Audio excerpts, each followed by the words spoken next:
Hare Krishna. Om Ajnanatimirandasya Jnananjana Shalakaya Chakshurunmilitam Yena Tasmai Shri Guruve Namaha. Shri Chaitanya Manobishtam Sthapitam Yena Bhutale Swayam Rupa Kadamayam Dadati Swapadantikam. Nama Om Vishnupadaya Krishna Prastaya Bhutale Srimate Bhaktivedanta Swaminiti Namine.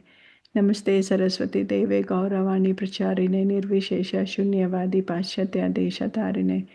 जय श्री कृष्ण चैतन्य प्रभु नित्यानंद श्री अद्वैत गदाधर शिवासति गौर भक्त वृंदा हरे कृष्णा कृष्णा कृष्णा हरे हरे हरे राम राम राम हरे हरे ओम नमो भगवते वासुदेवाय ओम नमो भगवते वासुदेवाय ओम नमो भगवते वासुदेवाय नारायणं नमस्कृत्य नरं चैव नरोत्तमं देवीं सरस्वतीं व्यासं ततो जयमुदीरयेत् शृण्वतां स्वकथा कृष्ण पुण्यश्रवणकीर्तना हृदयन्तोऽस्ति अभद्राणि विदुनोति सहस्रतम् नष्टप्रायेषु अभद्रेषु नित्यं भागवत सेवया भगवती उत्तम श्लोके भक्तिर्भवति नैष्टकी. Good morning, dear devotees. I see about 10 devotees have joined. Thank you so much for joining the call. I know this is everybody's getting ready for our second Sri Jagannath Rath Yatra this year. So thank you so much for giving me this opportunity to summarize from chapter 24. Canto 4, Chapter 24, chanting the song sung by Lord Shiva. And then please forgive me for any of my own interpretation and seeking all your blessings.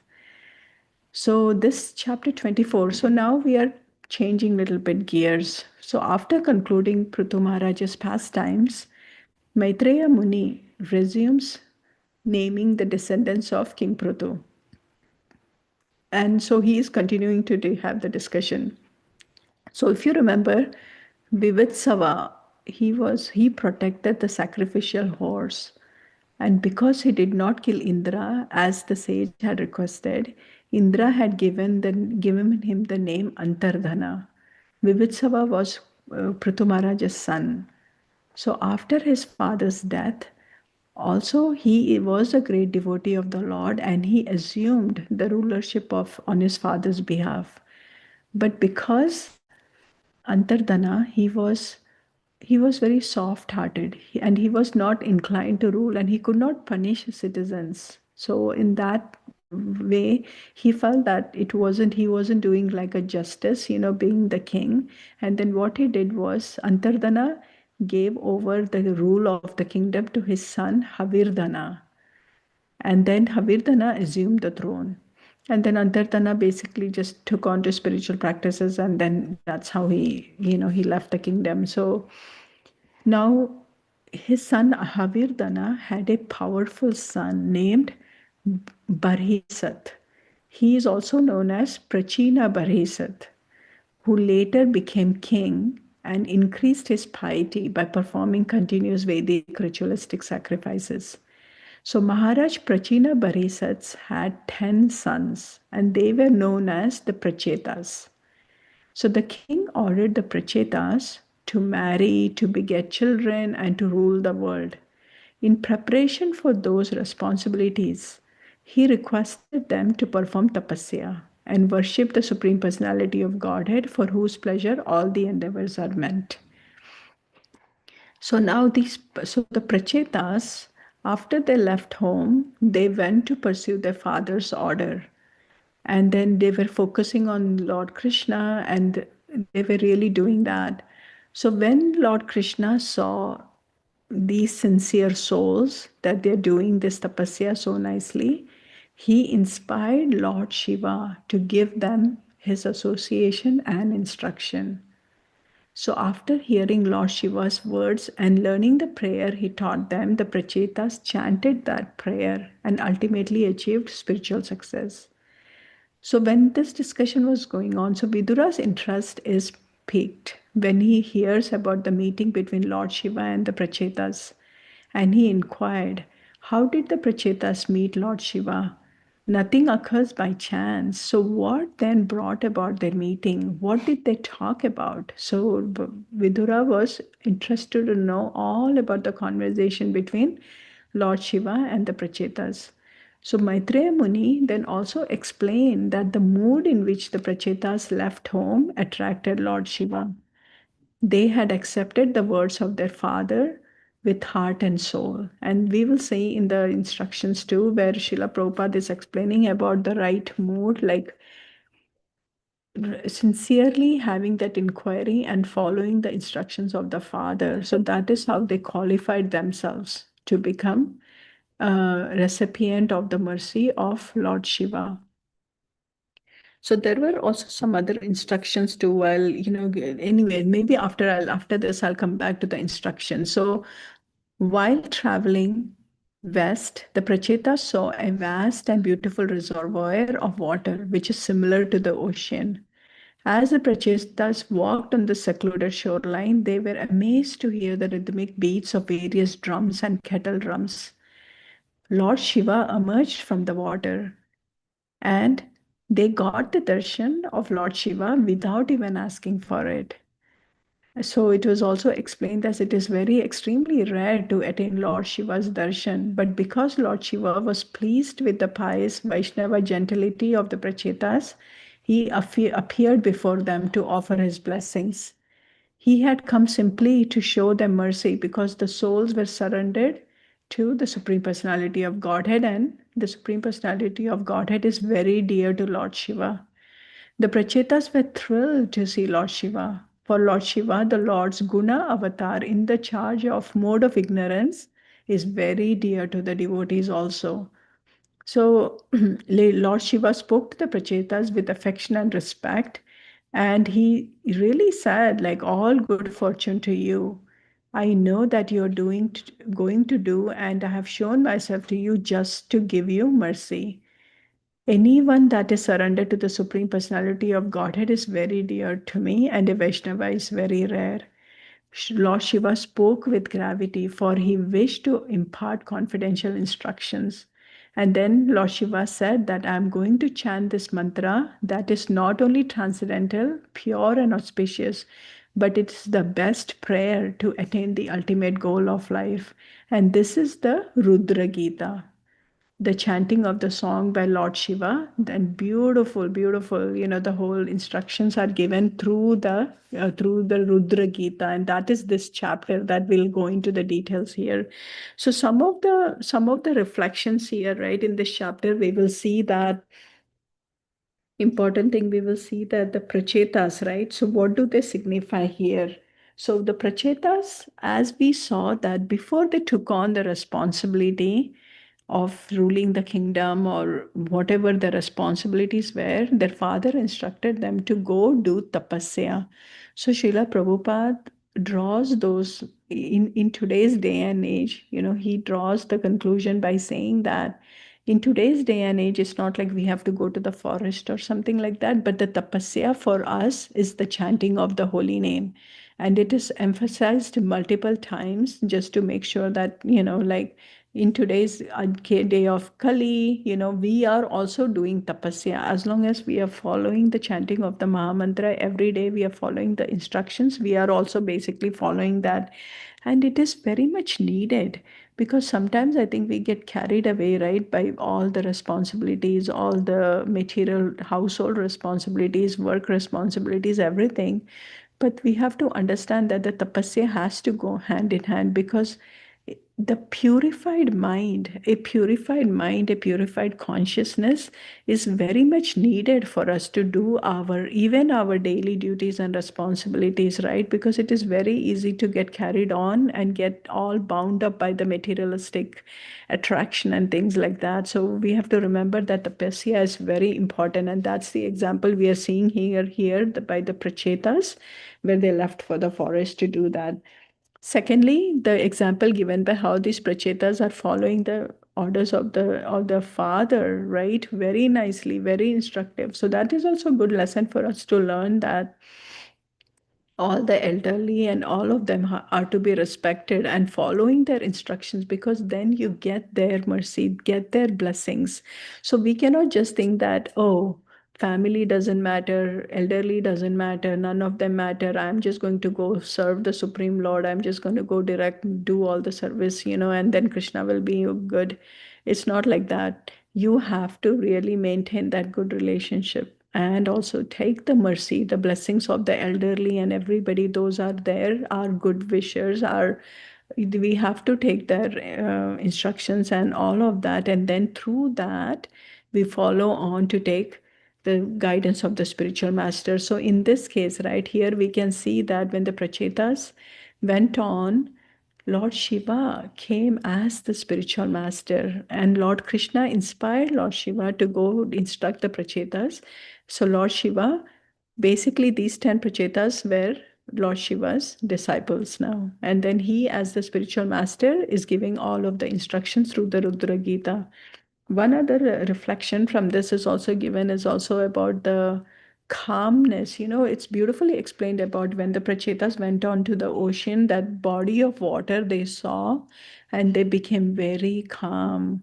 So that is also compared against a pure devotee's state of mind.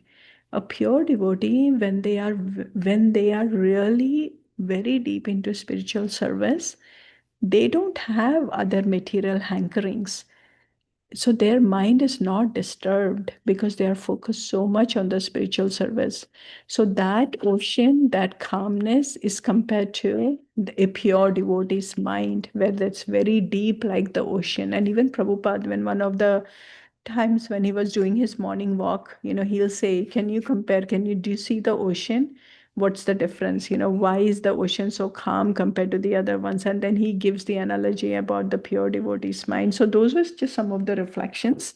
And then I'll just continue to just explain about Rudra Gita too, right? So in the Rudra Gita, when Lord Shiva is chanting those prayers, it starts from 424, 33, and then of course it goes till the end.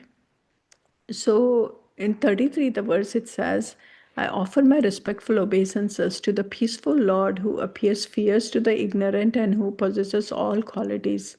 I bow to the one who causes fear in the heart of those disturbed and who alone accepts all the distrust of living beings.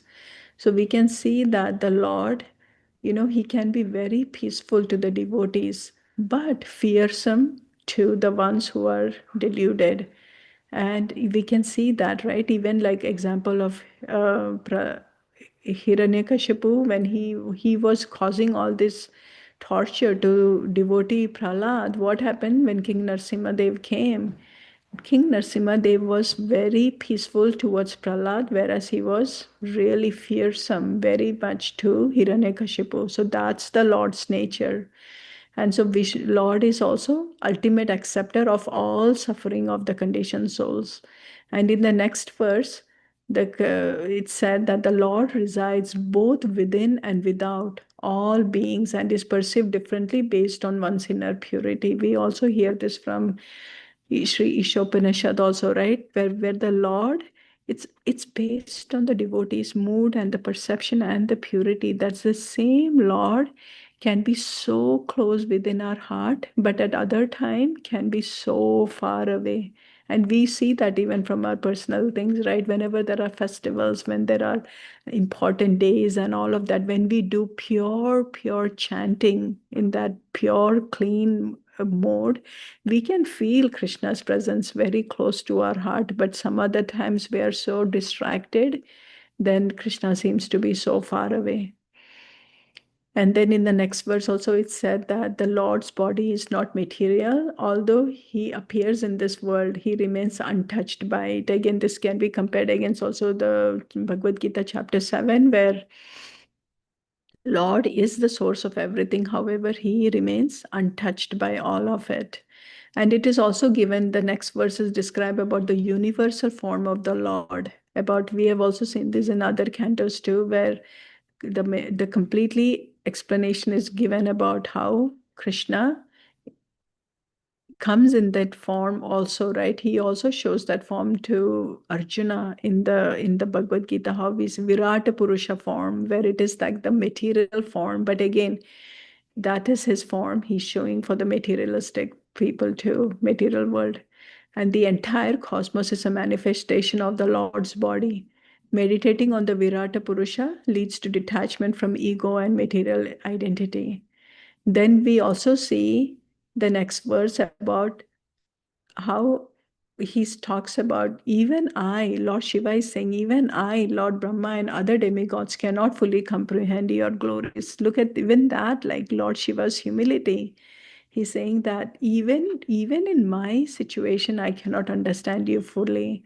So that is also, it's very much like to understand the Lord, we can only understand the Lord by His mercy. Nobody can understand otherwise. It is like a part of something cannot understand the whole, right? Like, suppose if there is a roti or a chapati, a piece of the chapati cannot understand the full chapati like that.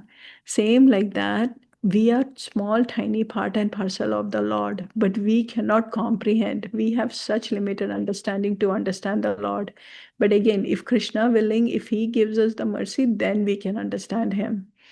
And then the next verse, Lord Shiva acknowledges himself as the servant of the Supreme Lord. Again, we understand Lord Shiva's position. He is the topmost Vaishnava, right? We know that from all the different scriptures we have learned so far. So he is also saying that. So the greatness lies in devotional service and not position. It is also like Lord Shiva being the greatest Vaishnava. We have to, whenever, so here's the thing. There are in India, it is very common to see Lord Shiva's devotees, but it is important that we do respect, we acknowledge Lord Shiva as the most important Vaishnava, and from him take his instructions and then beg his mercy to be able to establish that relationship with Lord Krishna.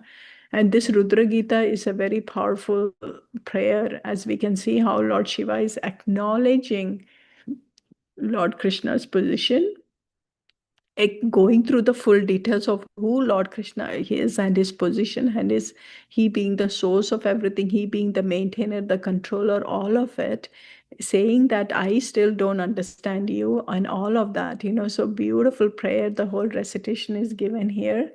And then he also talks about the different, he's praising the name, forms, and pastimes and all of that. And he says that those who chant and hear your glories become free from material desires and attain you. So here the key idea was about Nama Sankirtan, that how it leads to liberation and eternal service. So then it is said, the Lord is like the sun and the ignorance is like darkness. His presence destroys illusion. So again, when one surrenders to the Lord, ignorance is completely removed and true knowledge dawns upon us. And then Lord Shiva glorifies Bhakti Yoga as the supreme path. Even a small act of devotion is never lost. One who even once remembers you with devotion will attain liberation. So again, Lord Shiva is also giving the explanation how bhakti surpasses karma and jnana, and a moment of sincere devotion is more powerful than lifetimes of dry austerity. So then Lord Shiva gives all of this, and Lord Shiva tells the Prachetas to worship Lord Krishna, Lord Narayana through devotion, song, and prayer. And then he assures them that this path will liberate them and grant eternal bliss. And then in the final verses, it is also given that, Falastuti, right? Whoever listens to this Rudra Gita will also be given the benediction of devotional service and get the liberation. So beautiful chapter again. We are going to be going deeper into all of these verses and the description of this. So with that, I would like to conclude. Thank you so much again for giving me this opportunity. Vancha kalpatarubhesha kripa sindhubhya evacha patitanam pavanebhyo vaishnave